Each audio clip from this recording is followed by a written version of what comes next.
تیری رحمت نے یہ گوارا نہ کیا۔ سبحان اللہ۔ غزوہ احد میں رحمت للعالمین صلی اللہ علیہ وسلم کے جب دندان مبارک شہید ہوئے تو یہ چیز صحابہ اکرام کے لیے کوہ گراں بن گئی۔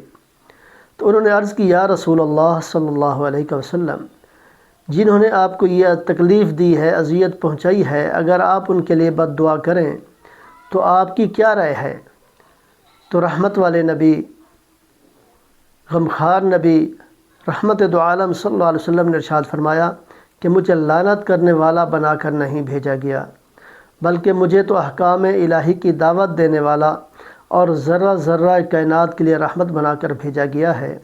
تو پھر حضور علیہ الصلوۃ والسلام نے اللہ تعالیٰ کے حضور یہ دعا کی، اللہم اہد قومی فإنہم لا یعلمون، اللہم اہد قومی فإنہم لا یعلمون۔ اے اللہ میری قوم کو ہدایت عطا کر، وہ میرے مقام کو نہیں جانتے، مجھے نہیں پہچانتے۔ اے اللہ میری قوم کو ہدایت عطا کر، وہ میرے مقام کو نہیں جانتے۔ تو حضور علیہ الصلوۃ والسلام کے ارشاد گرامی ہے کہ جس شخص نے مسلمانوں کو تکلیف دینے سے اعراض کرتے ہوئے اپنی زبان کو روک لیا تو روز محشر اللہ تعالیٰ اس کی لغزشوں کو چھپائے رکھنے کا حکم فرمائے گا، اور جس نے اپنے غصے پہ قابو پا لیا تو میدان حشر میں اللہ تعالیٰ اسے اپنے غصے کو اس سے روک لے گا۔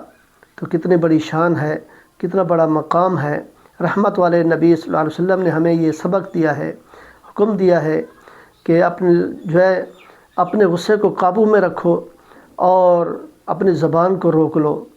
تو اللہ تعالیٰ سے ہمیں یہ سبق ملتا ہے، اور حضور علیہ الصلوۃ والسلام سے ہمیں یہ سبق ملتا ہے کہ یہ جو بھی آپ کو ساتھ زیادتی کرے آپ اس کو معاف کریں، تو اللہ تعالیٰ حشر والے دن آپ کو معاف فرمائے گا۔